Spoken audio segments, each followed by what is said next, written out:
Hi, how are you? I'm Anthony from Cypher House, and today I'm recording a YouTube video! Yes, I'm aware it's been 6 months since I last posted a video, and yes, I'm aware that my last video was a review of a treasure hunt that I somewhat participated in, and yes, I'm aware that this is going to be another video where I talk about a treasure hunt that I participated in. I promise this channel isn't becoming just me talking about treasure hunts. I am interested in other kinds of puzzle events too. These are just the ones that happen to be popping up and that I happen to have something to say about. Today I'm talking about a local puzzle hunt put on in Lancaster County, Pennsylvania. The big brain in charge of this hunt is Adam Zern, who's pictured right down there. And he's holding the prize that many treasure hunters were seeking for during this treasure hunt, the Jewel of the Susquehanna. Now, I happen to live relatively close to Lancaster, Pennsylvania, so I decided to join forces with some of my family members, and together we tried to find this elusive gem. Today I'm going to be talking about this treasure hunt from Uncharted Lancaster, as well as my family's attempt to solve it. Let's start at the very beginning. Before the treasure hunt began, a homepage was created on the Uncharted Lancaster website, as well as an FAQ page full of information about how the hunt was going to be structured. The rules page specifies that the hunt officially begins on April 15th, 2023, but this page as well as the homepage for the hunt were released a couple weeks earlier on April 2nd. The event was publicized on Uncharted Lancaster's Facebook page and other social media pages, as well as in the Lancaster newspaper. The rules page itself specifies the kinds of things the teams are and are not allowed to do during the hunt. Things such as not spoiling solved clues while the hunt was live, not doing anything illegal, stupid, or dangerous during your quest for the gem. Teams shouldn't sabotage markers, because there was a live component to this that people could find in the woods, and obviously if the first team to find it just destroyed it, that would pretty succinctly prevent all the other teams from finding it, so that's outlawed by the rules. As well as some other general pieces to keep up the integrity of the hunt, such as taking a selfie of yourself at each marker so that if there were ever a question later on, it could verify that there were no shenanigans and that you actually participated in the entire hunt. This page also has several frequently asked questions, including the grand prize value, which is $1,125 in a puzzle box worth $350. There were also prizes for the second and third teams to find the treasure of $500 and $250. And lastly, a fourth place honorable mention prize for the team that scored the most points on the leaderboard, which we'll talk about more in a couple minutes. This frequently asked questions page is amazing at detailing what solvers should expect from the hunt. It's chock full of great information and interesting things for solvers to start thinking about before the hunt even begins. But it's also a useful place for hunters to refer back to during the hunt if they ever have questions that pop up along the way. And for teams that fully read the page of questions, there is one particularly interesting one down here. Where will I find the Jewel of the Susquehanna? Since you asked so nicely, here are the GPS coordinates to the treasure. Is it that easy? Stay tuned, we'll talk about that more in a minute. In addition to registering a team on the website, the other requirement in order to hunt for the Jewel of the Susquehanna is to purchase a map from the Lancaster Historic Society. Adam Zern has chosen a historic map from Lancaster from 1899. The map sold for about $40, and while teams could attempt to follow along and try to find the treasure without purchasing a treasure map, we'll soon see that this map proved to be instrumental in finding the actual treasure. So it's pretty much required the teams had to purchase one in order to participate. When my team first heard about this treasure hunt in early April, we registered a team, we bought our treasure map, and then we prepared to wait until the hunt began on April 15th. Psych! Because as with any good treasure hunt, Adam Zern filled this hunt with secret pieces of information, clues, hints, things that were available from the beginning when it was very first announced. This treasure hunt didn't begin on April 15th. This treasure hunt began as soon as these pages were released. You remember that interesting set of wingdings under the question, where do I find the Jewel of the Susquehanna?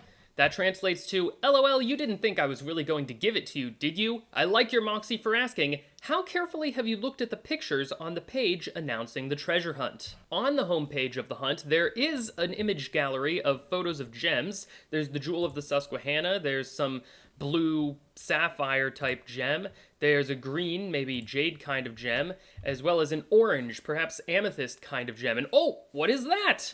As you start searching through these images on the homepage, you notice that there's a bit more to it. This image is actually a GIF that flashes to a QR code. One of my teammates found this QR code pretty early on, except the page that it leads to is password protected. So when I heard about this, I continued to look over the homepage, the FAQ page, anything that was available for this hunt, because I knew the password for this page had to be somewhere. Just below this photo gallery on the homepage, there's a sample poem, the kind of thing that solvers were going to see as soon as the hunt began every week of the hunt. But if we zoom in a little bit closer, we notice that some of these letters actually have a subtle line running through them. This A, for example, is cut off by a horizontal line right there at the top. Same with this K here. Together, these letters spell out the word Arkenstone, which is a thematically appropriate, valuable gem from The Hobbit. And if we type Arkenstone into our password-protected webpage, we unlock a page telling us that we just solved Side Quest 2A, and we unlock a poem for Side Quest 2B.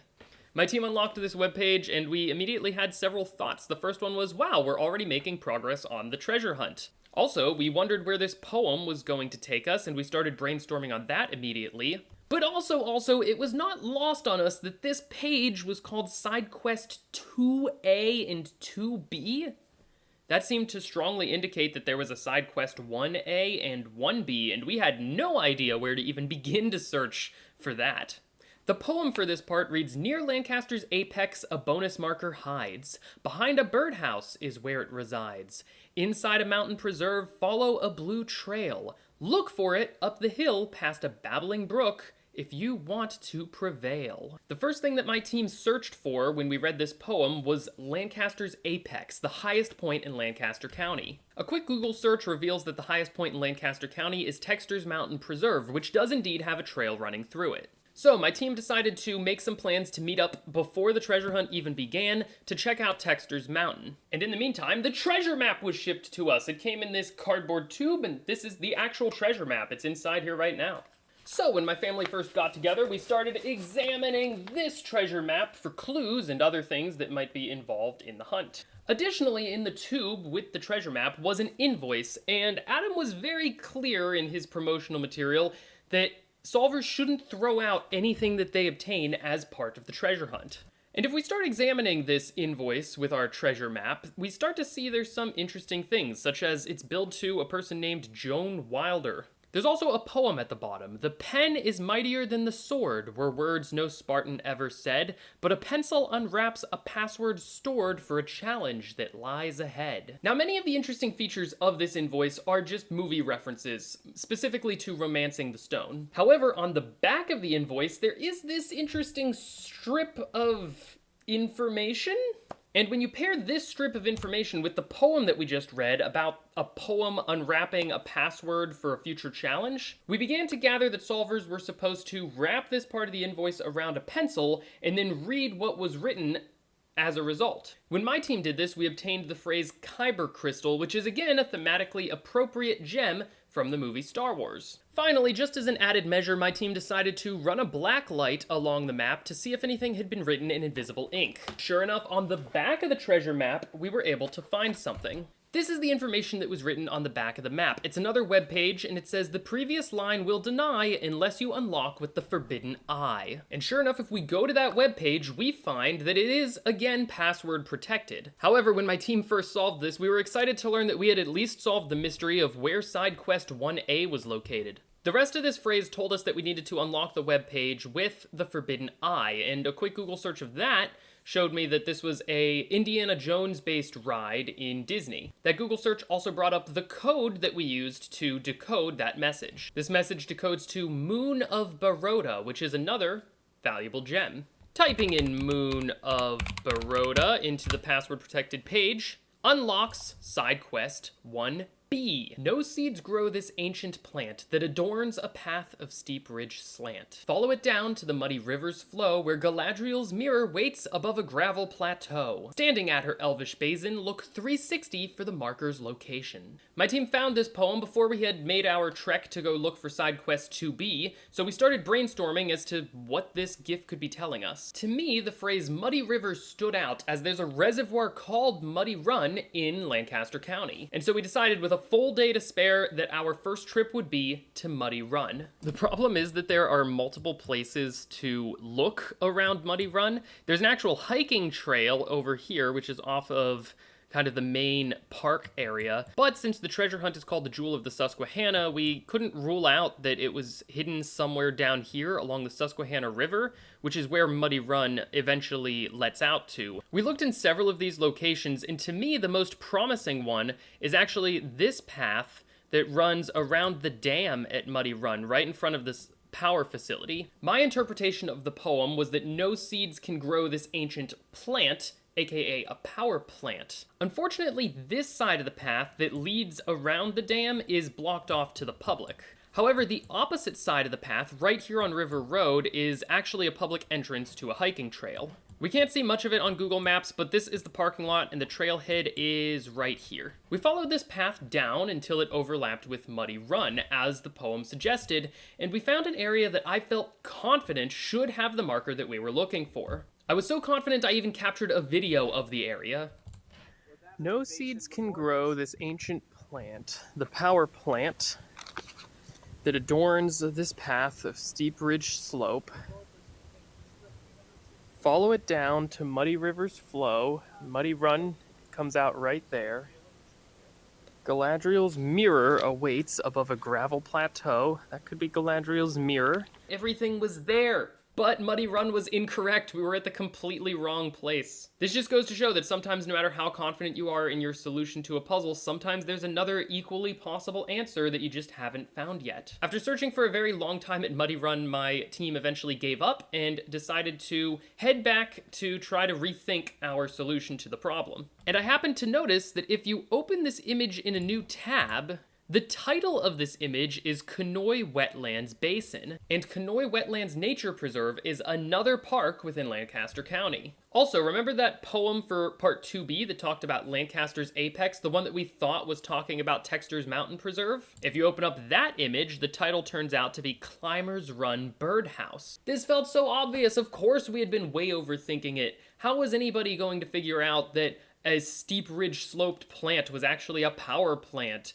Or that Muddy River was talking about Muddy Run? It was so much more obvious that we were just supposed to open up the files and look at the titles to tell us exactly where to go. Climbers Run is a beautiful portion of Lancaster County. There are several trails that run through it, including some that go along and over Climbers Run, the river itself that runs through the park. We searched every single one of these trails multiple times, looking up and down every single one. There was in fact a blue trail, which was mentioned in the title, and like I said, there were several birdhouses in trees. We checked every single one of them in this entire park. So after spending an entire day at Muddy Run, unable to find anything, and then another day at Climbers Run, unable to find anything, my team was sufficiently confused and wondering how in the world we were going to fare in the rest of the treasure hunt if we were struggling this much with the initial side quests that weren't even a part of the main hunt. But having searched every single path at Climbers Run, including the Blue Trail, including the birdhouses, and the Babbling Brook, which are all mentioned directly in the poem,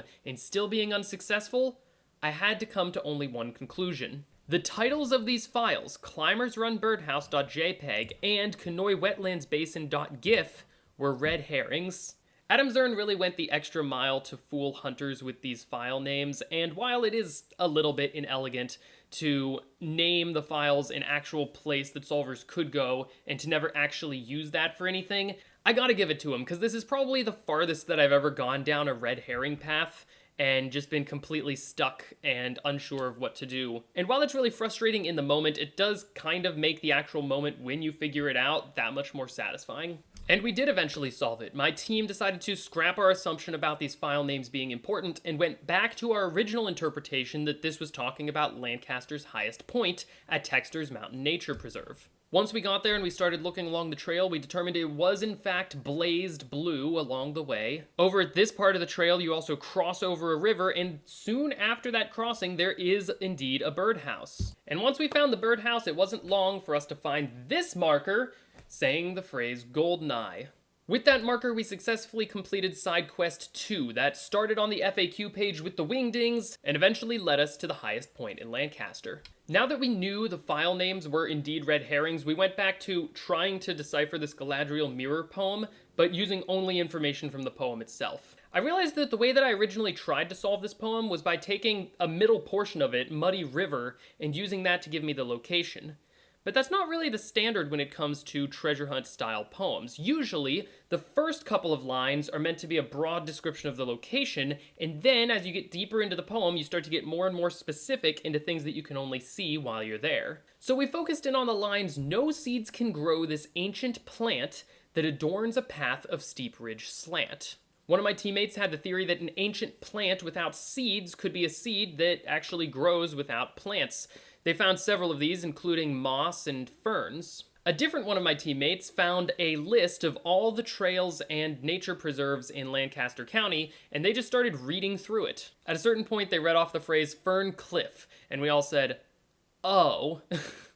Fern Cliff's Nature Preserve is located along what I assume was an old road, because it's even still listed as Wildlife Preserve Road on Google Maps. At the end of the road, there was a railroad track, and if you've ever been close up to a railroad track, you know a lot of them are suspended on giant piles of gravel. This was Galadriel's mirror, by the way, a basin of water just off from the railroad tracks. And when we looked around, we eventually found this marker that says Little Mule. Now, in my opinion, Side Quest 1 was a lot harder than Side Quest 2. We had to shine a UV light on a map in order to even get started. Then we had to decipher a pretty cryptic poem to get Ferncliff, and we had to track down Galadriel's mirror, which was not an easy thing to do at the end of Ferncliff's trail. Side Quest 1 was so hard that I actually told this part of the story out of order.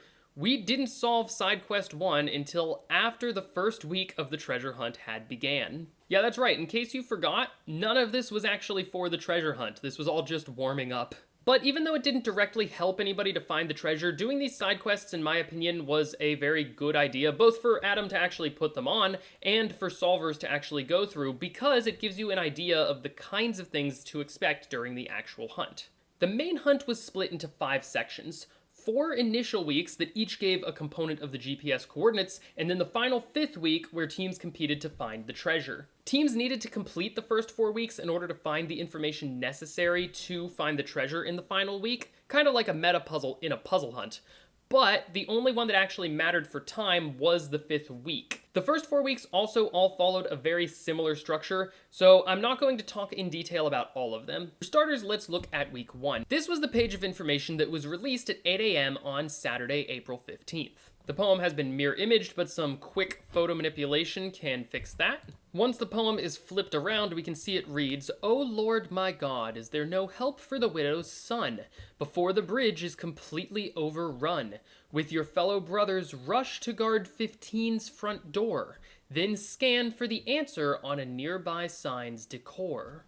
Each of the main weeks of the treasure hunt was split into 3 parts. The first tended to be some piece of Lancaster history. In particular, the number 15 stood out to my team, and one of my teammates pointed out that James Buchanan, the 15th President of the United States, has his house Wheatland in Lancaster County. In addition, you can find stories about Buchanan and his forces having to burn the Wrightsville Bridge in Lancaster County in order to stop the advances of the Confederate Army. So this poem is telling us, go to James Buchanan's house, scan for the answer on a nearby sign's decor. James Buchanan's house can be accessed by the general public, and the front door looks something like this. Just outside of this image, off here to the right, there was a sign that had a QR code on it. This sign talked a bit about the burning of the Wrightsville Bridge mentioned in the poem. And by scanning that QR code, you got this page that talks about the burning in a little bit more detail. But if we look closely, some of the letters have been bolded. They spell out Star of India, another thematically appropriate gem. And so we clicked here to insert our solution to the first week, and we enter in the password Star of India to unlock the second part of this week's challenge. This time we have a poem that reads, "In the north a phantom settlement hides. Travel down to where an alabaster town resides." As I mentioned, each of the base weeks had 3 components. The first was some piece of Lancaster history, usually requiring solvers to go somewhere within Lancaster County. The second challenge each week was always related to the treasure map. That's why this poem is a bit shorter than the first one was. It's not telling us to actually go anywhere. We already know we have to look at the treasure map. Now, I'll be honest, we kind of brute forced this one. There's only so many towns and cities on the map, and I happened to know that alabaster meant white, and one of the towns on here is White Oak. But the full story is actually a little bit more interesting. Adam Zern modified the map so that right above White Oak on the map was a town called Aglow. And the Wikipedia page for Aglow, New York mentions that Aglow was a fictitious hamlet in Delaware County, New York. A phantom settlement is something that map makers back in the day used to put on their maps in order to sort of sign them, to identify that that map belonged to them. This way, if other maps started popping up that had your phantom settlement on it, the only explanation is that some other map maker copied your map. So I thought this was a very interesting piece of history. It's not one that we noticed during the hunt because we were just trying to solve things as quickly as we could, and I just typed in White Oak and we moved on. But once I read this after the fact, I appreciated that this was included on the treasure map. So we typed White Oak into the answer checker, and that unlocks the third piece of week 1. So as I said, each week had 3 parts. The first was always something about Lancaster history. The second was always a component to be gotten from the map. And the third component is always something that led to a trail somewhere in Lancaster that had the actual tree marker that you needed to find. This time the poem reads, "Don't have a cow, man. This is all part of the plan. Along a Susquehanna branch vegetated, to a dark tunnel corrugated. At the entrance, a sentinel stands. Record the weight is the first of his demands." This was probably the hardest poem to decipher during the main weeks of the treasure hunt. Adam even released some additional hints after the fact. My team did manage to solve it from just the poem itself, though. We had several wrong ideas in finding the correct one, but to give you an idea of our path to the correct answer, I realized that "Don't Have a Cow, Man" was a Simpsons reference. In fact, it's something that's often said by Bart Simpson. Bart is also the name of a township within Lancaster County, so this made me think we must be looking somewhere within Bart. Bart Township itself is not all that vast and doesn't really have that many interesting trails to explore, but you can see one main one on Google Maps now is this green path that runs through, and that's called the Enola Low-Grade Trail. In particular, we found that this part of the trail was referred to as the Atglen and Susquehanna Branch. So between the Bart Simpson reference and the mention of Susquehanna Branch, we thought that this trail was indeed what we were looking for. So the next step of the poem was to find a dark tunnel corrugated. And the interesting thing is that since this is such a popular trail within Lancaster County, the Google Street View car actually goes down a good portion of it.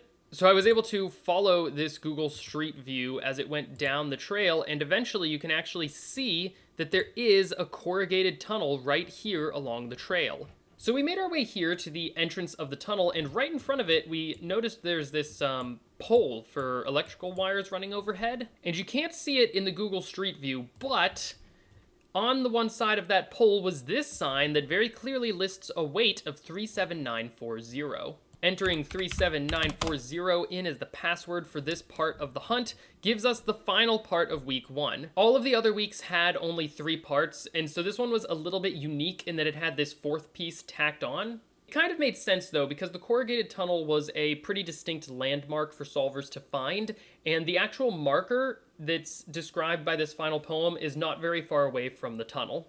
On this trail, continue northeast, for your challenge is not yet complete. In the meeting house, gaze upon ebony sky, for there the medallion you will spy. If we look just a little bit further down the Enola Low-Grade Trail, we see that it eventually crosses Meeting House Creek. And when the trail crosses over the creek, it does so on this bridge. And when we actually got to this point and started looking underneath the bridge, we noticed that the bottom of it is completely pitch black. And that's what the poem means when it says gaze upon ebony sky. So after a bit of searching underneath this bridge, we eventually found the marker, and that concluded our first week of treasure hunting. These markers that we found for the first 4 weeks of treasure hunting had pieces of the GPS coordinates for the final treasure on them. However, the GPS coordinates have been encoded, so even after finding all 4 markers the first 4 weeks, treasure hunters still weren't able to crack the final location of the treasure until the last week had come out. Another interesting feature of the first 4 weeks of the treasure hunt is that in addition to the markers with encoded pieces of the GPS coordinates, solvers were given each week a corner of a QR code. We were originally given the top right and bottom left corners of this QR code, and I was so enthralled, so captivated, and so curious as to what this QR code was going to lead us to that with just those two pieces, I threw everything that I had into Google Sheets and sat there for hours researching and trying to learn how to decode QR codes by hand. I'm not going to go through all of the details in this video, but I was actually successful at decoding a QR code by only having two corners of it. So if you want me to go into some more details about how I accomplished that, let me know down in the comments and maybe I'll make another video about that in the future. Compared to the first week of hunting, weeks 2, 3, and 4 were comparably much easier. So I'm not going to go into all of the details for weeks 2, 3, and 4, and instead I'm going to skip just to the 5th week of the treasure hunt. Decoding the QR code early didn't actually give my team any sort of advantage because the page that it linked to wasn't actually made live until the 4th week of the treasure hunt, when the entire QR code could be put together anyway. And when you go to that page, it is once again password protected. And so my team was finally able to use that Kyber code clue from the invoice that we had gotten like 5 weeks earlier, again, before the treasure hunt even started. The page that the QR codes led to is called the other half, and it gives us a set of numbers very similar to the ones that we had been finding on the markers on trees the entire way through. This led us to believe that the tree markers were perhaps the latitude of the final GPS coordinate, and these from the QR code page were the longitude. This all led up to week 5 of the treasure hunt, the grand finale, the race to find the treasure. The clue was released at 8 a.m. on Saturday, May 13th, 2023. My team, who is made up of a bunch of self-proclaimed night owls, decided that we were indeed going to wake up at 8 a.m. and search for this thing in the moment, trying to be the first ones to find it. Week 5 began with this book and the poem, "Time to go back to school if you want to find a jewel. The password is written on a bronze tome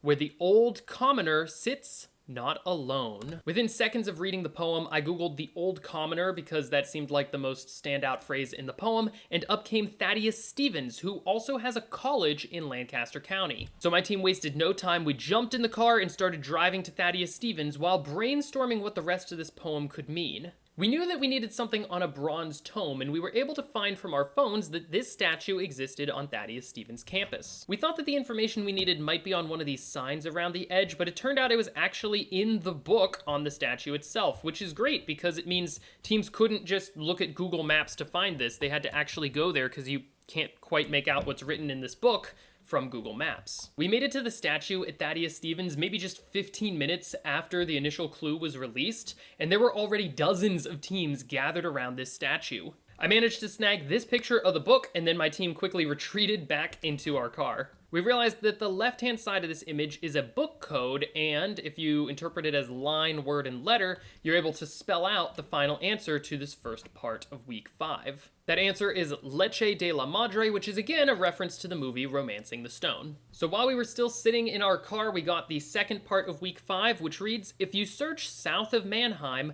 groups of dots you'll count in no time, but the only way to move ahead is by standing on your head." Just like the main weeks of the treasure hunt, this was another map puzzle. If you look in the bottom left-hand corner of the map, there's this table of contents that lists several towns and boroughs and other locations within Lancaster. One of the listed locations is Mannheim, and you'll see right underneath that there's a series of dots that is not uniform like all the other ones around it. A couple of the members of my team had actually scoured this map enough that they were aware of these weird-looking dots before the final week of the treasure hunt. They actually said, "Hey, what's up with those weird dots?" The poem says to read this on your head, so you have to actually imagine you've turned the map upside down and read the groups of numbers backwards. It's 362436. So we enter in that password and we unlock the third part of the final week of the treasure hunt. And at this point, I want to take a bit of a detour to talk about the leaderboards of the treasure hunt. These leaderboards were present for the entire duration of the treasure hunt, including the side quests before the treasure hunt even began,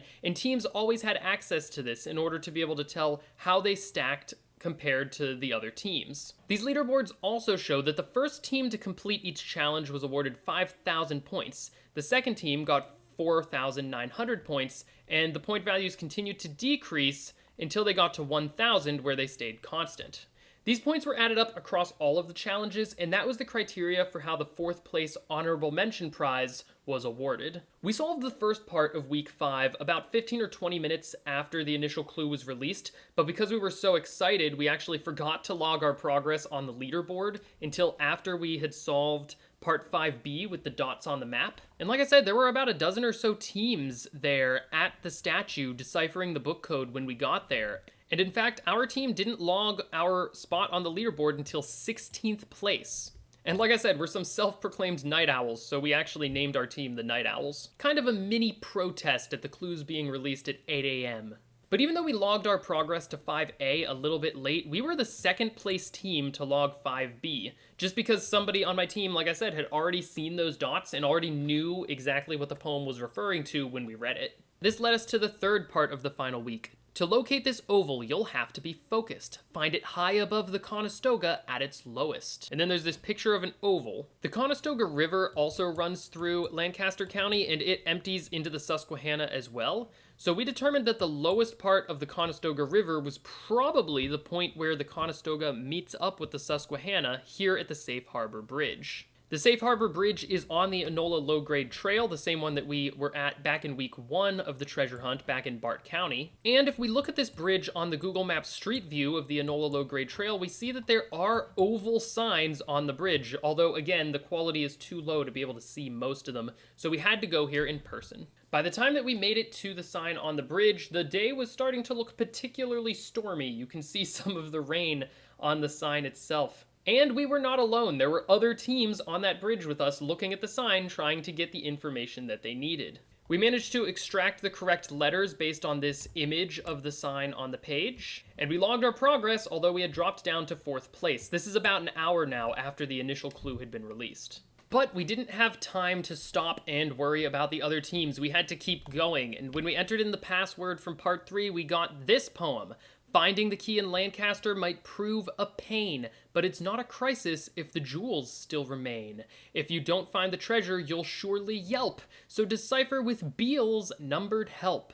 A Beale code is somewhat similar to a book code, except instead of reading line, word, and letter, and extracting a single letter from all the numbers of a book code, the Beale cipher tends to require solvers to just count in the number of words and extract a full word. From the mention of Thomas Paine in this poem, we were able to determine that we needed a work by Thomas Paine. In particular, Paine wrote some pieces called The Crisis, or The American Crisis, and we needed the 5th one of these. That's what the Roman numeral 5 was telling us. And this is where we finally got to use the numbers that we had been finding on trails for the first 4 weeks, as well as the numbers that we got from the other half that the QR code gave us once it was reassembled. These numbers told us how far to count into Thomas Paine's The Crisis and which words to extract. This image on the page gave us a little bit more information. We used the Beale to get words, and then we were supposed to take the first letters and their position within the alphabet. Those numbers are what gave us the final GPS coordinates of the treasure. Typing in these final GPS coordinates into Google Maps gives us a location right along the Susquehanna. And if we zoom out a little bit, we can see that the location of the final treasure is at Muddy Run. Yes, that's right. The incorrect place that my team first looked at, the very first real-life location that we went to, where I recorded that video looking for Galadriel's mirror, was feet away from the final treasure. It was really kind of insane. We could not wrap our heads around this. I mean, yes, Lancaster County is only so large, and there are only so many places within it that the treasure could be, and Muddy Run hadn't been used in any of the other portions of the treasure hunt, so maybe it's not as big of a coincidence as it seemed at the time, and as it still seems, but just the fact that out of all of Muddy Run, the point that we were standing when I was certain we should have found that first side quest was right here, right where this trail overlaps Muddy Run, and the final treasure is right there. We were so close, even before the treasure hunt began. We were so close to the treasure. And when we pulled into the parking lot, again, this exact same parking lot that we had been in earlier in the hunt, there were already 3 teams there. One was just getting out of their car and starting to run down the trail when we pulled in, and 2 cars were already parked there, presumably already on the trail looking.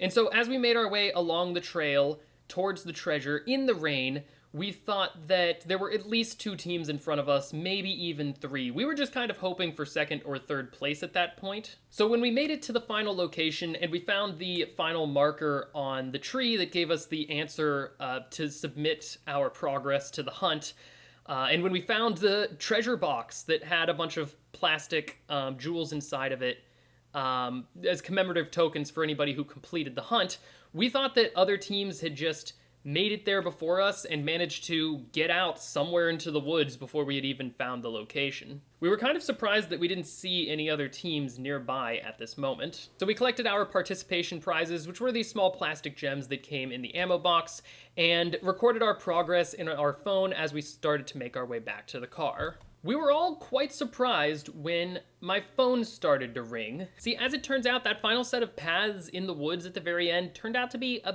bit harder to navigate than we had initially thought.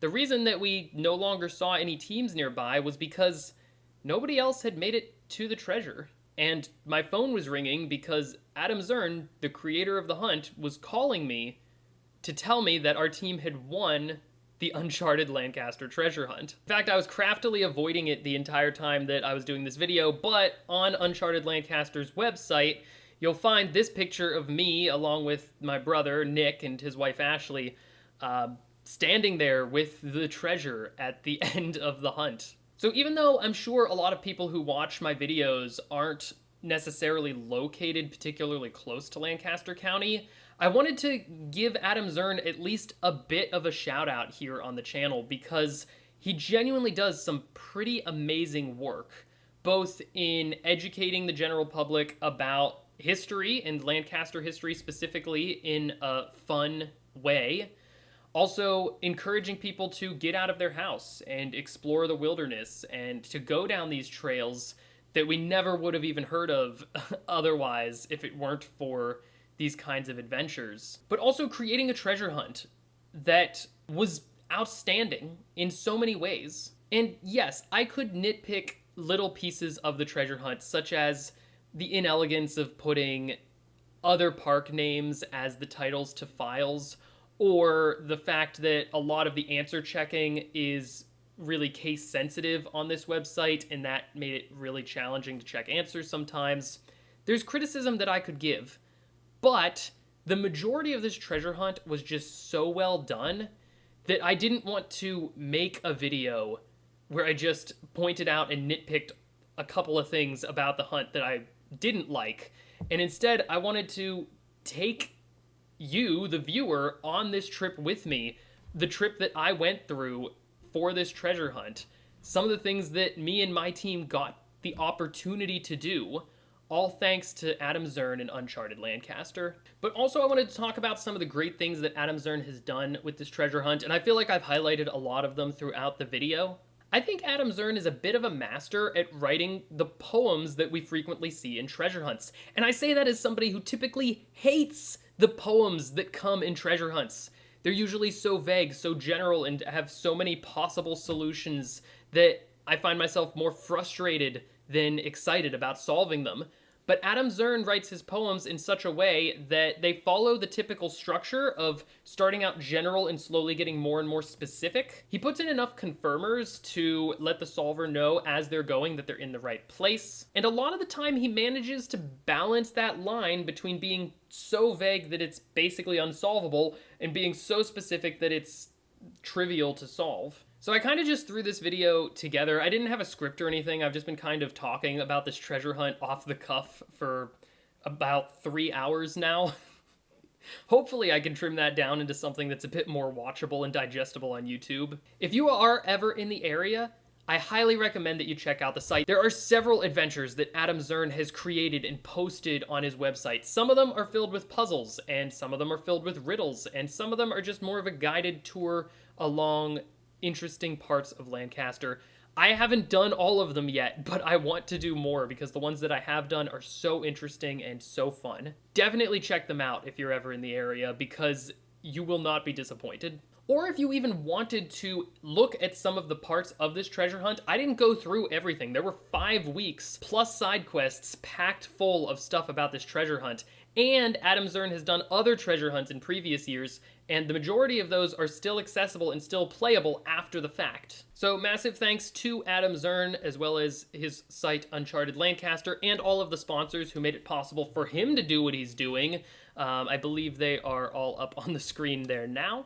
If you want to learn more about Uncharted Lancaster, about Lancaster history, or about these hunts, I'm leaving a link to Uncharted Lancaster's website in the description of this video. I hope that you had fun going on this journey with me. Until next time, everybody, have a great day, and as always, happy escaping.